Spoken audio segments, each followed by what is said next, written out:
పాపనాయుడుపేటలో చేనేత సంఘ సభ్యుల ఆధ్వర్యంలో శ్రీధర్మరాజు స్వామి బ్రహ్మోత్సవ సేవలు ధ్వజారోహణ కార్యక్రమం వైభవంగా జరిగింది. వల్లతూరు త్యాగరాజు ఆ జెండా పటమును పురవీధిలో ఊరేగింపు చేసి ధ్వజస్తంభానికి పూజారి రాజేష్ శర్మ, రవితేజ ఆ ధ్వజ పటాన్ని ఎగరవేశారు. కార్యక్రమంలో భారీ ఎత్తున చుట్టుపక్కల గ్రామాల నుంచి ప్రజలు తరలివచ్చి భక్తి శ్రద్ధలతో శ్రీ ధర్మరాజు స్వామివారి ఊరేగింపులో పాల్గొనడం జరిగింది.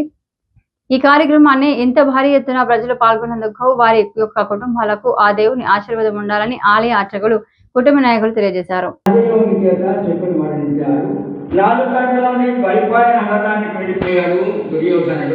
అక్కడికి పోయి మరి దుర్యోధనుడితో యుద్ధం చేసి తొడలు విరగొట్టి వధించారు.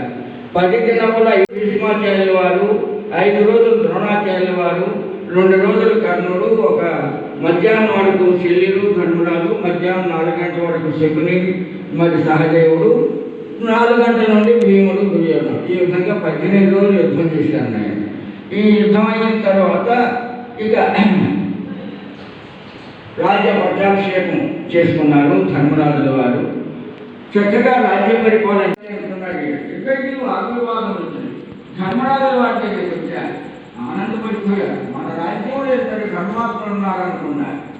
ఒక నెల రోజులు వాయిదా పెట్టారు. వాయిదా పెట్టిన తర్వాత సరే నెల రోజుల తర్వాత రండి అన్నారు.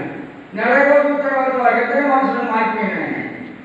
భూమి ఇచ్చినాయని అనుకుంటున్నారు. మన పెద్దవాళ్ళు దాచిపెట్టి ఉంటుంది, మనకే చెందాలనుకుంటున్నారు. కొనుక్కున్నాయని అనుకుంటున్నారు. దాంట్లో ఏదున్నా మనకే కావాలి, మనకే కావాలి అనుకుంటున్నారు. ఇద్దరు వచ్చి మాకు కావాలన్నప్పుడు అంటున్నారు. ధర్మరాజు వారు చూశారు, విన్నారు.